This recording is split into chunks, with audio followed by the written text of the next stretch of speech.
Bonjour, nous sommes toujours sur le plateau du Global Anti-Corruption and Compliance Summit et je suis ravie d'accueillir sur ce plateau Arnaud Douville.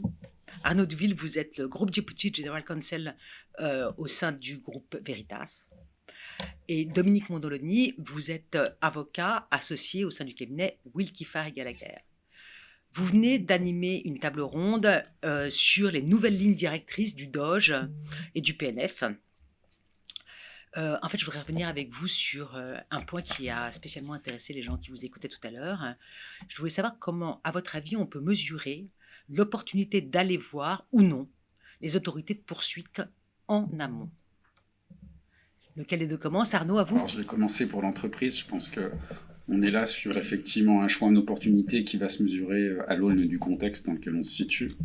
Est-ce qu'on est un acteur qui dépend énormément de la commande publique? Ça pourrait être un premier critère.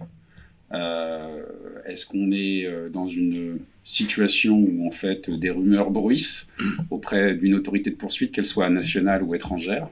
Peut-être que si elle est nationale, on peut se poser la question de la gravité des faits, travailler avec son conseil sur la qualification des faits et mesurer un petit peu là où on est.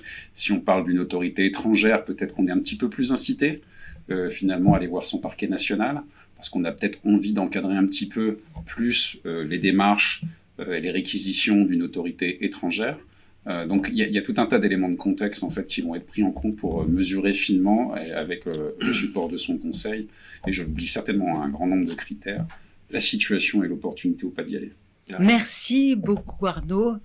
Dominique, est-ce que vous avez quelque chose à rajouter, notamment dans le rôle du conseil en amont? En réalité, il y a autant de raisons d'aller le voir que de ne pas le voir, et que toute une question non seulement de contexte, mais d'éléments.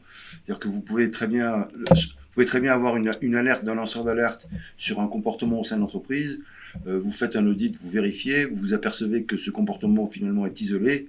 Vous prenez les mesures qu'il faut pour remédier, et il n'y a pas lieu d'ouvrir une enquête, enfin de s'auto-dénoncer au parquet. Maintenant, vous êtes dans une situation tout à fait similaire, un lanceur d'alerte, un comportement de corruption dans un pays étranger, vous apercevez au terme de votre audit ou de votre enquête interne, comme vous souhaitez qu'on l'appelle, peu importe, qu'en réalité c'est une problématique systémique, qu'elle touche à plein de juridictions. Là, la question va se poser de savoir s'il ne faut pas en réalité prendre les devants et aller voir le PNF, notamment en raison de précisément des critères et j'allais dire pas des bonus parce que c'est pas le bon mot, mais des facteurs qui sont pris en compte, notamment dans le calcul de l'amende, qui sont des facteurs minorants, en particulier le fait de s'être autodénoncé. Je vous remercie infiniment d'avoir accepté de participer à cette 8e édition du Global Anti-Corruption and Compliance Summit. J'espère très sincèrement vous voir l'année prochaine. À bientôt.